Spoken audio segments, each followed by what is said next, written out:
Apa kabar Bang Ade? Nggak ditahan ya klienku ya, moga-moga baik saja begitu. Kepada ketiga tersangka kami perbolehkan untuk kembali ke rumahnya masing-masing. Kita adalah termul. Kita adalah termul. Mana dengan presiden sebelumnya? Kenapa hanya Presiden Joko Widodo? Ada presiden loh yang sebelumnya yang juga memiliki ijazah. Kenapa tidak sekaligus saudara Roy Suryo ya juga meneliti? Jangan hanya Pak Joko Widodo dong. Nggak fair, itu bukan untuk rakyat. Kalau memang untuk rakyat, berapa presiden sudah, Prof? Ya sudah memimpin Republik ini. Dan sama-sama landing. Sudah selesai. Baru dipersoalkan.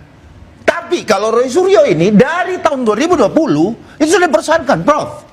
Nah, kalau memang ini untuk rakyat, ya kan, yang sudah persoalkan juga dong. Ya. Nggak fair dong. Oke, tapi perlu saya jawab atau tidak? Silakan Oke. Bang. Saya pendapat dengan Anda. Tetapi ketika kita mempermasalahkan sesuatu, tentu kita memperoleh indikasi-indikasi terlebih dahulu.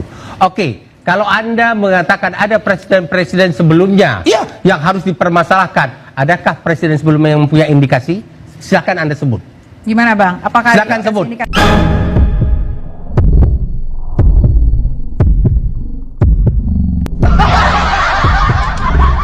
Pertama-tama saya mengucapkan selamat gigit jari para termul-termul. Ya, para termul-termul ya. Sekali lagi selamat gigit jari. Oh ya, ada lagi nih. Termul dari MUI ya, selamat gigit jari. Doyo nggak usah dihitung lah, doyo itu apaan itu, apa itu pepes teri itu apaan, nggak usah dihitung tuh doyo itu. Pakai ikut-ikutan lagi, apresiasi Polri, nangkep Roy Suryo dan kawan-kawan. Sekarang gigit jari semua kan, jadi juga kepada Polda Metro Jaya nggak usah pakai alasan apapun lah gitu. Dan memang mereka tuh peneliti, menanyakan keabsahan ijazahnya Jokowi, kok malah dituduh apa tuh pencemaran nama baik, kecuali kalau ijazahnya Jokowi itu asli tapi dituduh palsu, itu namanya pencemaran nama baik gitu. Ini kan mereka tuh meneliti ya, awal diteliti itu adalah ketika ijazahnya Jokowi itu diposting oleh si namanya Dian Sandi itu dari PSI. Makanya setelah itu diteliti, ternyata banyak kejanggalan-kejanggalan itu mengenai ijazahnya Jokowi. Jadi udahlah, itu nggak usah kita bahas lah ya, nggak usah kita bahas. Saya pikir semua orang itu juga sudah paham lah, yakin semuanya itu kalau ijazahnya Jokowi itu memang perlu dipertanyakan. Sekali lagi ya, selamat gigit jari buat termul-termul. Buat termul-termul selamat gigit jari juga itu ya. Itu si ketua ketua MUI itu apaan itu ikut-ikutan itu, kenapa ikut-ikutan? Kalau doyo nggak usah dihitung lah, itu apa itu tetes teri itu. Sekali lagi selamat gigit jari ya. Apa kabar Bang Ade? Nggak ditahan ya klienku ya, moga-moga baik saja begitu. Penyelundupan itu bukan berarti karena sejak awal dilaporkan. Kalau munculnya pasal-pasal aneh itu setelah penyidikan, berarti penyidik yang menyelundupkan. Kalau sejak awal tidak relevan dimasukkan oleh pelapor, memang Jokowi yang jahat sejak awal menyelundupkan pasal ini dengan motif agar kasusnya nanti kalau jadi tersangka bisa ditahan. Tapi atas dukungan rakyat, dan tentu saja saya katakan ini bukan faktor hukum, faktor dukungan rakyat. Karena kemarin analisa kami, kalau ditahan marah semua rakyat, dan kalau marah sama rakyat tentu akan mendelegitimasi siapa, bukan hanya polisi, presiden hari ini. Maka dugaan saya juga ada intervensi kekuasaan yang minta jangan ribut, jangan ditahan. Kalau mau berantem tapi jangan ditahan, kira-kira begitu. Dan bagi kami fair, karena kami pun ingin sampai pada proses pengadilan yang sejak awal kami menghimbau kepada saudara Joko Widodo, Pak Rismon ya, itu jangan mencabut. Karena kami juga khawatir dulu targetnya hanya agar bisa berdamai, karena nggak bisa terus dicabut karena takut masuk pokok perkara. Nah, kalau dicabut kan kami kehilangan objek, nggak jadi kita kemudian menguji ijazah itu. Nah, itu yang kami harapkan adalah sampai ke pokok perkaranya. Yang kedua, ini kan soal baru saja kita di tingkat penyidikan.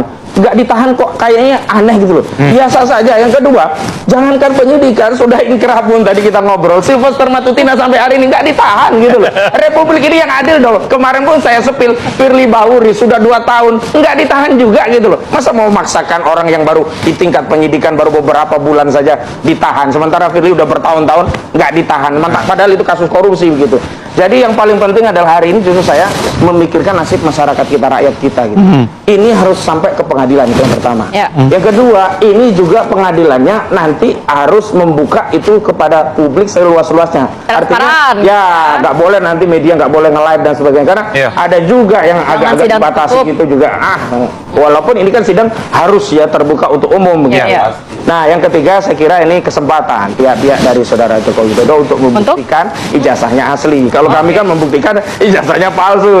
Ya sudahlah, di situ kita beradu gitu loh. Rakyat juga akan menjadi hakim. Hari ini kan kenapa ya otoritas-otoritas yang ada itu tidak terlalu bisa subjektif ya mengambil keputusan sendiri, karena sudah ada rakyat ikut menjadi hakim.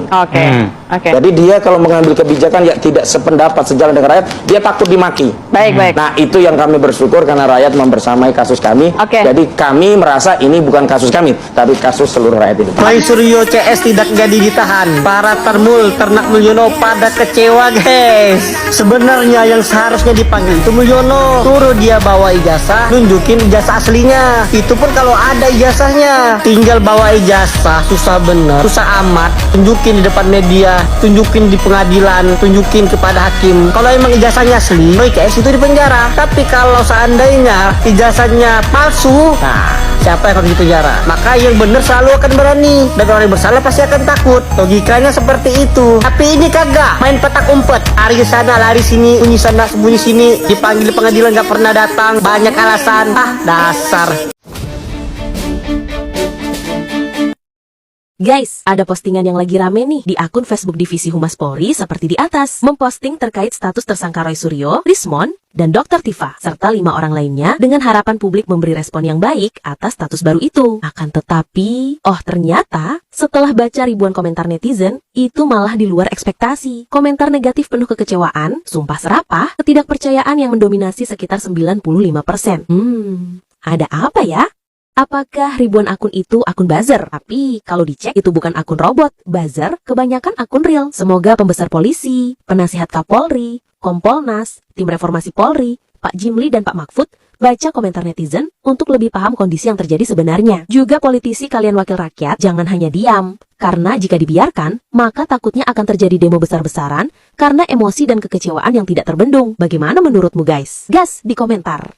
Joko Widodo yang berijazah palsu, kami yang mau dipenjara, ya kan? Padahal kami aja tidak ingin Joko Widodo dipenjara, pinginnya mengaku, minta maaf kepada rakyat, ya.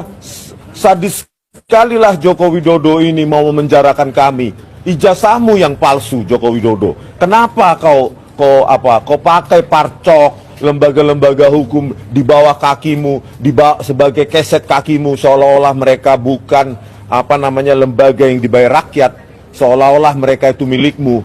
Joko Widodo, ya, lembar pengesahan skripsi, lembar pengesahan penguji skripsimu tidak ada, berarti Anda tidak pernah ujian skripsi. Itu satu, nggak mungkin ada ijazahmu. Yang kedua, transkrip nilaimu itu tidak ada tanda tangan dekan, pembantu dekan, dan stempel. Berarti apa? Berarti Anda drop out. Gitu loh, berarti Anda tidak punya ijazah. Ijazah Anda buatan pramuka, sudah mengaku sajalah. Saya terus terang begini karena apa? Ini sudah fakta yang harus diketahui oleh rakyat. Ya, Pak Prabowo Subianto, apa mau membuat kami penjara sementara yang ijazah palsu ketawa-ketawa di Solo sana? Ya, Bapak boleh berteman dengan Joko Widodo, tetapi hukum adalah hukum. Supaya ke depan tidak ada lagi calon presiden yang secara nekat menggunakan ijazah. Puas. Akhirnya Roy Suryo, Dr. Tifa, Rismon dan komplotannya dijadikan tersangka, guys, atas tuduhan, atas penghinaan kepada Bapak Joko Widodo. Akhirnya dijadikan tersangka. Dari awal saya bilang apa? pasti masuk penjara. Gimana kalau gini? Ya udah, masuk penjara deh. Pesan saya buat penegak hukum dari kejaksaan, kepolisian, jeblosin ke Nusa Kambangan ya. Jeblosin ke Nusa Kambangan biar negeri ini aman. Tidak gaduh lagi karena ulah-ulah mereka.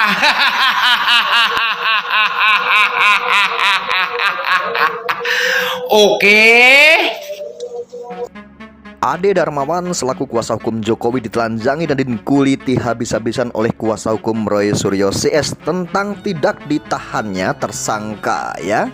Tersangka Roy Suryo CS kemarin menjalani pemeriksaan atau panggilan dari Polda Metro Jaya sebagai tersangka untuk dimintai keterangannya ya, akan tetapi Roy Suryo tidak ditahan oleh Polda Metro Jaya dengan berbagai alasan, dan ada alasannya yaitu karena Roy Suryo mengajukan ahli untuk meringankan ya, dan saksi meringankan ya, sehingga Roy Suryo tidak ditahan.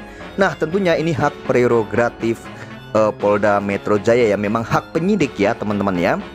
Akan tetapi hal ini saat ini menjadi banyak sekali masyarakat malah menjadi mendukung Roy Suryo CS. Banyak sekali masyarakat saat ini mendukung perjuangan oleh Roy Suryo dan kawan-kawan ya, Rismon Sianipar, Dr. Tifa ya. Jadi tidak ditahannya Roy Suryo CS ini tentunya ini suatu kemenangan untuk rakyat yang selama ini mendukung perjuangan Roy Suryo dan kawan-kawan ya teman-teman ya.